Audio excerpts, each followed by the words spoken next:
Fala galera, tudo certinho com vocês? Gente, vê só, o tema da nossa aula hoje, na verdade, é a crise do segundo reinado. O segundo reinado é o período em que Dom Pedro governa, né? Então, antes de analisar os motivos da crise do segundo reinado, deixa eu colocar algumas informações importantes aqui para você, tá? O segundo reinado é o período em que Dom Pedro II governa o Brasil.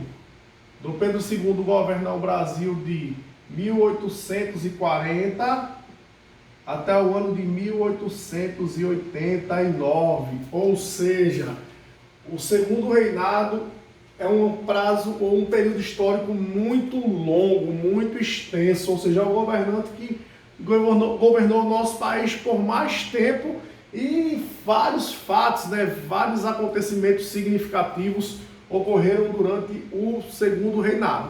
Pois bem, mas tem um fato muito interessante, gente. Vê só, as duas últimas décadas do segundo reinado, ou seja, os anos de 1870 e os anos de 1880, foram marcados por algumas crises na base de sustentação do nosso querido Dom Pedro II, que vai culminar com a chamada Proclamação da República, tá?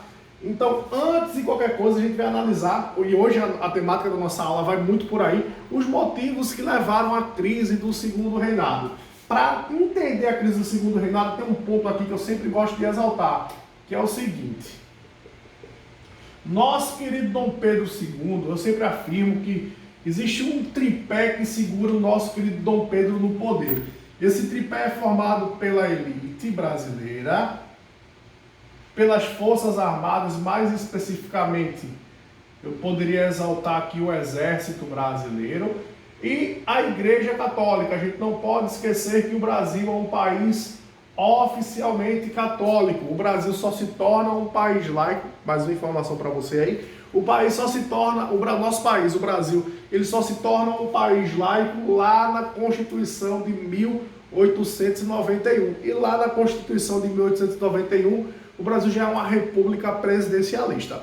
Enfim, porque esses três setores, esses três segmentos da sociedade, ele vai deixar de apoiar o Dom Pedro e, por consequência, Dom Pedro perde essa base de sustentação, tá? São alguns fatores bem significativos. Eu vou analisar um por um.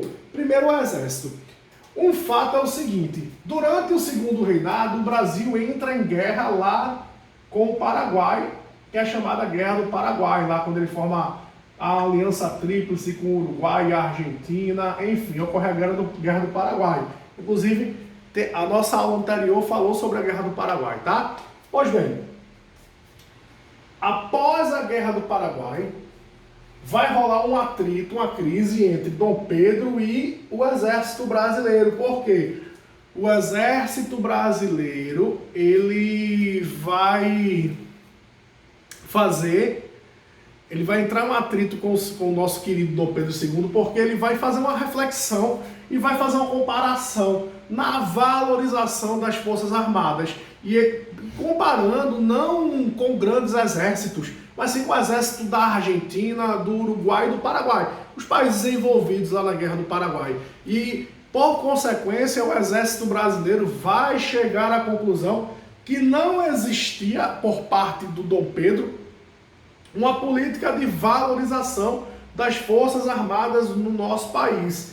E após a Guerra do Paraguai, a relação entre Dom Pedro e Exército ela vai ser enfraquecida. E essa reflexão ela é muito importante, porque ter o apoio das Forças Armadas dentro de uma soberania nacional ela é muito importante, tá? Então, esse é o primeiro segmento da sociedade que deixa de apoiar o Dom Pedro II após a Guerra do Paraguai.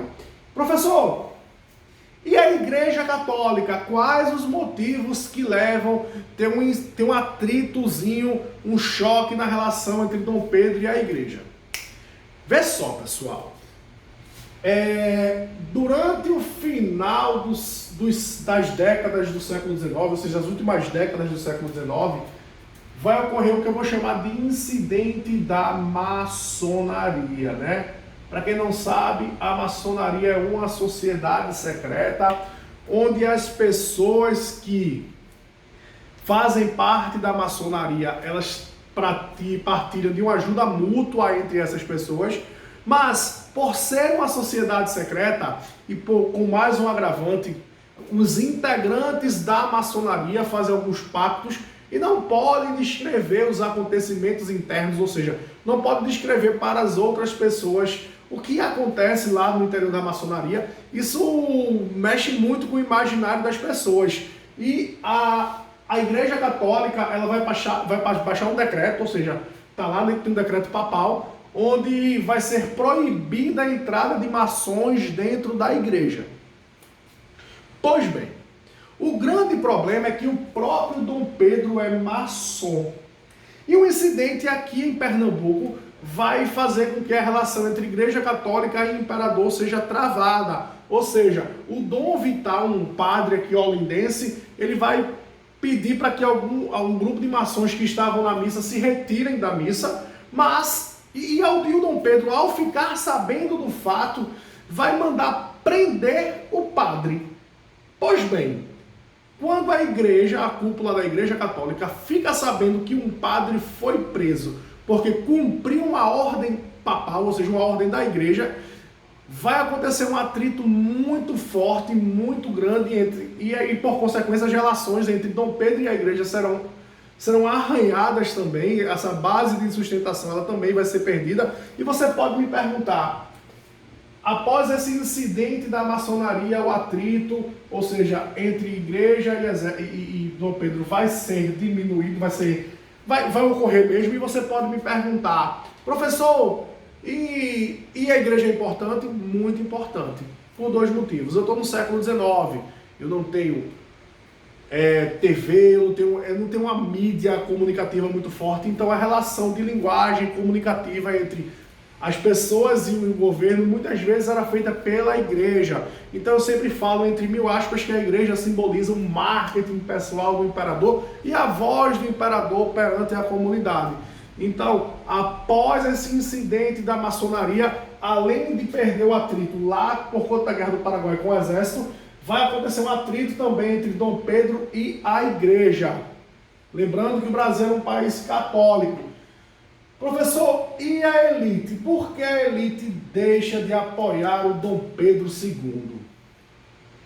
Quando eu falo da economia brasileira no século XIX, obviamente que eu tenho já uma vida urbana, eu tenho alguns empresários como o Barão de Mauá, mas a base, ou seja, o forte, o grosso da economia, e em algumas décadas chega a representar 70% de toda a exportação do Brasil, é o café do Oeste Paulista e lá do Vale do Paraíba, tá? E o que acontece é o seguinte, muitos integrantes da elite brasileira já conspiravam com a relação a acabar com a escravidão, mas muitos integrantes da elite não queriam que a escravidão acabasse. Por quê? Porque eles eram donos de escravo. Então eles enxergavam os escravos como posse, como bem, como dinheiro. Moral da história.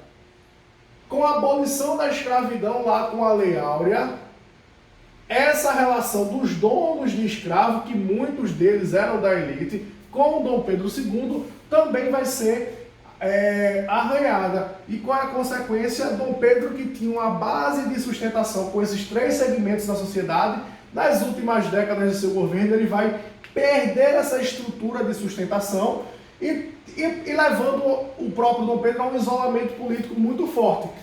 E a consequência disso, que não é o tema da nossa aula, mas só para dar um spoiler, né? Ou seja, para dar um passinho na frente, a consequência disso é a crise do seu governo e, por consequência, o final do seu governo, né? E a gente fala com uma forma muito pomposa, muito bonita, que o governo Dom Pedro ele chega ao fim com a proclamação da República, mas na verdade o governo do Dom Pedro II ele chega ao fim por meio de um golpe, ou seja, isso aí é fato. Historicamente falando, não seguir a Constituição e toma um governo sem seguir a mesma, eu tomo o governo por meio de um golpe. Mas, de fato, os ingredientes históricos que levam ao fim do governo estão na chamada crise do Segundo Reinado. E a falta dessa base de sustentação que segurava o Dom Pedro no poder e depois os motivos que levam a ele perder essa base, vai de fato ser muito importante para que ele perca de fato essa base e por consequência ele se isole do poder, ok? Galera, cheiro grande, abraço para vocês, valeu!